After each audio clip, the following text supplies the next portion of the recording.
그래서 또 하나는 부산이 심각하게 되고 있는 앞으로도 뜨거운 감사가 될 것입니다.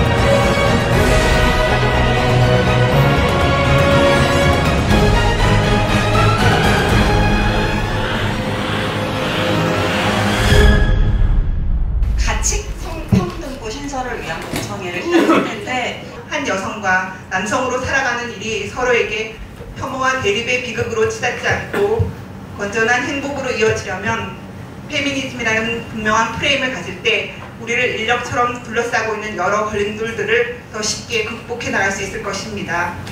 제 기억에는 우리 부모님 막내를 제일 기억했어요. 근데 제 기억은 제 기억일 뿐이고 우리 나머지 4명은 전부 압도적으로 제가 가장 혜택을 많이 받았다. 한 예로 우리 누나가 친정집에 왔다가 엄마 나 가요 라고 인사하면 마당에서 가라 이러는데 제가 집에 왔다가 나오면 우리 어머니가 터미널까지 가부장적인 문화, 가치의 종언을 의미하는 것일 것이고 어쩌면 그 여정은 지금 혐오니 기타 등등의 얘기로 조금 불편할지 모르겠지만 모르겠죠. 그렇지만 우리가 고민해야 되는 건 우리가 가야 할 길은 어느 방향이지? 라고 고민해야 되겠다. 그리고 그건 그거는 차별 없는 세상, 어떤 인간 해방의 길 이런 걸로의 어떤 그 방향성이 아닐까. 우리가 해방의 동력으로 사용하는 게 마땅하다고 생각하고요. 그래서 우리 진보임을 자처하고 있는 우리 향림교회가 이 이슈에 대해서 누구보다 더 빨리 대응을 해야 된다고 생각합니다.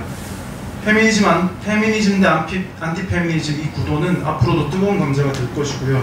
우리는 이것에 발맞추어 성평등 부서를 설립하여서 그것을 통해서 좀 더 생산적인 의견을 내세우고 좀 더 부서에 힘을 실어줄 필요가 있습니다.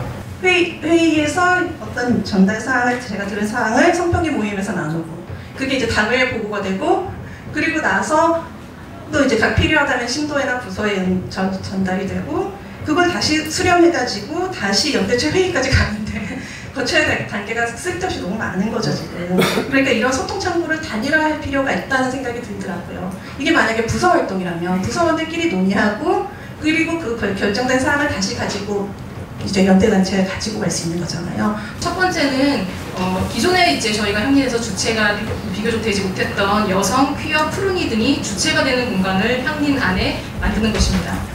그리고 그 다음에 그것을 좀 더 넓혀서 향리 공동체 자체가 좀 변화할 수 있는 동력을 저희가 거기서 가져보고자 합니다. 그리고 세 번째 단계로 이제 사별과 혐오를 고통받는 이들과 사회적으로 연대하는 그런 활동으로 나눠볼 수 있겠습니다. 교회의 명칭을 정하는 것에 좀 신중해야 되지 않겠느냐. 그래서 뭔가 좀 더 포괄적인 의미를 갖고 그 포괄적인 의미 속에서 필요한 대여성들에 맞는 운동들을 전개해 나가는 이런 방식의 이름이 됐으면 좋겠다고 생각이 들었던 것 같습니다. 네. 선교부가 교회 내에 있고 또 사회부가 있는데 이 부서들과의 활동의 공유점은 어디까지고 차이점은 어디까지인지 이런 것들이 조금 더 선명하게 이렇게 좀 자리매김돼야 되지 않을까 하는 생각이 들고 향린이 가지고 있는 새로운 사회성장 방향을 새롭게 펼치는 하나의 큰 장이 될 것이다 라고 판단합니다. 그래서 우리 선배 그룹들이 선배님들이나 교회인들이 기존의 사회부가 해왔던 활동들에 대해서 많은 믿음을 주셨잖아요. 우려도 가지고 있으면서도. 근데 나름대로 또 열심히 해왔고 선배 그룹들의 그 기대 때문에 그래서 새로운 성평등부의 발족에 대해서 우려와 걱정이 있다는 거 전 충분히 인식이 됩니다. 근데 믿고 맡기시면 제가 보기에는 충분히 잘할 수 있을 거라고 저는 판단합니다. 그렇지만 이 부서를 만들더라도 이게 뭐 1, 2년, 뭐 10년 이렇게 해결될 문제가 아니기 때문에 뭐 상당 기간 가겠죠. 그러나 사실 원칙적으로 얘기를 하면 이 부서는 사실은 잠정적인 의미를 가질 수밖에 없을 것 같아요. 그리고 그렇기 때문에 그리고 그 다음 관점은 이게 항상 향림교회는 향림교회뿐만이 아니라 기독교 전체에 이런 것이 어떤 의미를 가지는지를 생각해 볼 필요가 있거든요. 이게 향린에서 만들면 이것이 갖고 있는 파급 효과라는 것들을 생각을 해야지 되는데 이건 향린 자체뿐만이 아니라 이 개신교 지금 폭력 문제 이런 것들이 심각하게 되고 있는 이 교회 내에서 우리가 메시지를 던질 필요가 있기 때문에 우리는 그런 것도 같이 생각을 해서 부서를 만들 필요가 있고요. 사실은 구체적인 문제를 갖고서 우리가 접근을 해야지 우리가 갖고 있는 문제점들을 볼 수 있고 해결해 나갈 수 있기 때문에 성평등위원회는 어떤 향린에 안 좋은 성적 사건이 있었을 때 그 대응기구 비슷한 느낌을 주었습니다. 근데 성평등 부서는 이것은 상시적인 일들을 대응이 아니라 교육 등을 통해 가지고 상시적 방지의 노력들 또는 분명한 평등을 지향하는 노력들 이런 것들을 할 수 있기 때문에 이건 차이가 크다고 생각합니다. 또 하나는 모근위에 들어가서 모근위에서 부서로서의 정확한 역할을 할 수 있습니다. 저는 향린이 성평등의 문제 이거 심각한 문제다. 이것을 세상에 던질 책무를 우리가 가지고 있다고 생각합니다. 그것 중에 하나가 세상에 던지는 것보다 더 중요한 것은 우리가 상식적으로 우리 스스로 바뀌어 있어야 되는 것이고요. 그런 과정들이 성평등 부서가 할 수 있는 일 아닐까 싶습니다.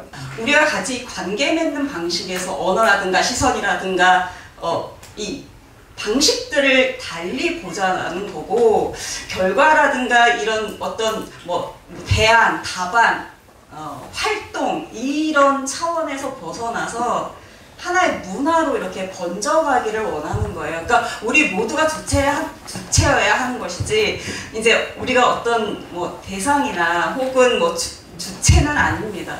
변경되는 것 찬성합니다. 다만 향림교회에서 성평등 부서가 정말 중요하다고 그러면은 다른 새로운 부서는 중요하지 않나 저는 그런 생각을 합니다. 근데 우리 만약에 이런 부서가 생긴다고 한다면 이런 공간이 있는다고 한다면 외부적으로는 그런 것들이 가능하겠구나. 아주 너무 신나네. 너무 재밌겠다. 이런 게 이제 나는 설레임이 생긴 거였고요. 내부적으로는 보면 존중의 문화라고 생각하는 거예요. 자 이렇게 보면 우리는 많이 분리되어 있더라고요. 이런 문화들을 우리 만들고 싶다. 만드는데 좀 함께하고 동참해주고 지지해주시면 감사하겠다. 이런 정도로 해서 다음 시간을 찾고 또 다음 시간을 만들고 이렇게 하면 좋겠다라는 생각이 들었습니다. 고맙습니다. 마찬가지로 희생과 봉사로 가능했던 활동이기 때문에 부서로 전환되면 그것이 해결될 것이다. 마찬가지 아닐까요? 라는 생각을 하고 있습니다. 지금 활동이 인권위와 좀 비슷하다고 생각이 들어요. 그래서 부서는 항구적인 좀 기능적인 역할을 하는 것이 부서가 되어야 되지 않을까라는 생각을 하고 있는데 그런 기준으로 보자면 사회부에서도 좀 아까 말씀 있었듯이 통일운동도 하고 노동운동도 하지 않습니까? 그렇다고 노동부, 통일부 이렇게 하지 않듯이 사회적인 문제를 모두 다루는 것이 사회부로 되어 있듯이 그런 틀도 가능하지 않을까라는 의문을 가져봅니다. 가급적이면 기존 질서와 불화가 없도록 됐으면 좋겠다는 말씀을 드립니다. 시대와 세대의 변화 그리고 의식의 변화 이런 것을 함부로 막을 수는 없다라는 의견들이 많았습니다. 그래서 이 부서로 전환이 되더라도 어떤 전체적인 교회 전체적인 그 다양성을 포괄할 수 있는 그런 부서가 되기를 바라겠습니다. 사회부로 분화되어 나오던 시기를 한번 상상해 볼 수 있을 겁니다. 그러면은 사회 선교적인 필요가 향림교회는 강하게 느꼈기 때문에 사회부를 만들지 않았을까라고 생각을 했을 때는 우리가 성평등적인 감수성 그 다음에 거기에 대한 의지를 교회의 조직도에다가 표현하는 방식이라고 생각을 합니다. 그런 의미에서 조직도에다가 성평등 부서를 그었으면 좋겠다고 강력히 생각합니다. 이상입니다. 성평등부 신설 제안은 성평등한 문화를 위해 추락하는 배에 함께 올라타자고 교회에 내미는 손짓입니다. 완전한 성평등을 이루는 그날까지 성평등 문화는 널리 번져야 합니다.